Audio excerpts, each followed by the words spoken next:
Fucker's got an appetite.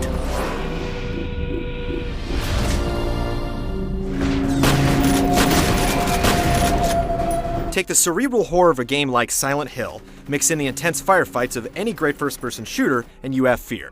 Sure, the shooter genre's done horror before and quite well, but never at the level you'll find in this game. And the best part? F.E.A.R. still manages to be one of the most action-packed, satisfying shooters you'll ever play, thanks to the extremely impressive firefights and superb weapons.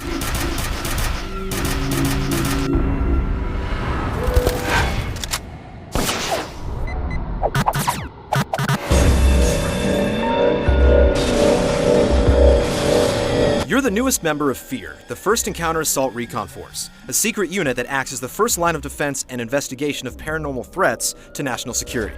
And no, this doesn't mean you'll be examining light orbs and family Polaroids. You gotta be fucking kidding me. This is why nobody takes us seriously, military clones. You've been chosen because you have what can only be described as superhuman reflexes, and you're apparently suffering from some majorly disturbing visions thanks to a forgotten and tortured past. Not to mention a government-engineered superhuman capable of commanding troops with his mind is running amok. You're sent in to take him out and attempt to discover the origins of your own special abilities at the same time. The lion's share of the plot plays out through radio communications with your generally absent teammates, freaky visual and audio cues, and the odd cinematic. And unlike most first-person shooters, you'll actually want to pay attention to the story in F.E.A.R., as it really does have a bearing on the actual gameplay.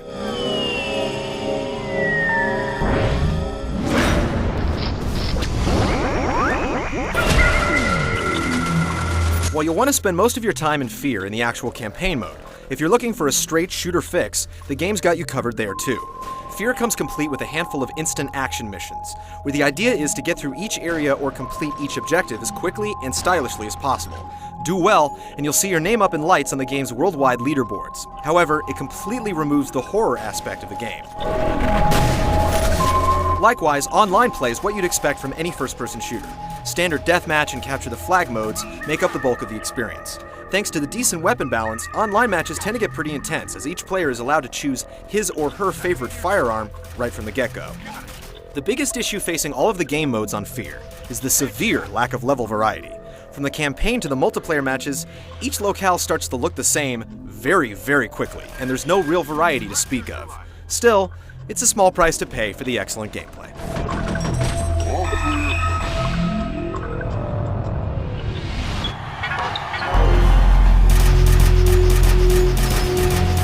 F.E.A.R.'s greatest strength is the impressive balance it strikes between balls-out shooting and nail-biting suspense. However, one aspect never seems to overshadow the other.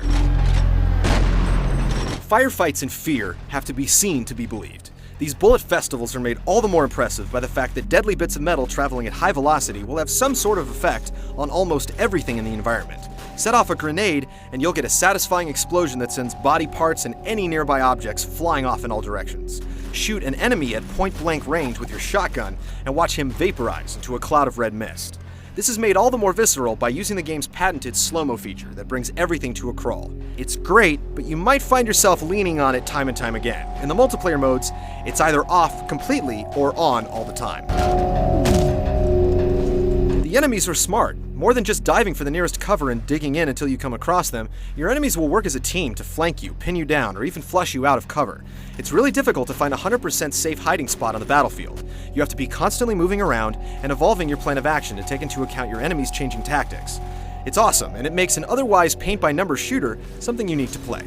In between the fights, the tension mounts as you navigate through deserted offices, splashing through pools of blood, discovering the odd body, and listening to the eerie voice messages from folks trying to find out what's happened to their long-dead loved ones.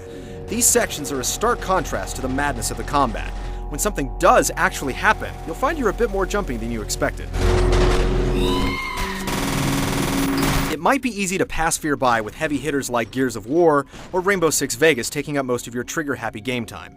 But don't miss this one. F.E.A.R. has all the ingredients you're looking for in a great first-person shooter, with a premise so different from the standard F.E.A.R. that it manages to stand out in the increasingly crowded genre.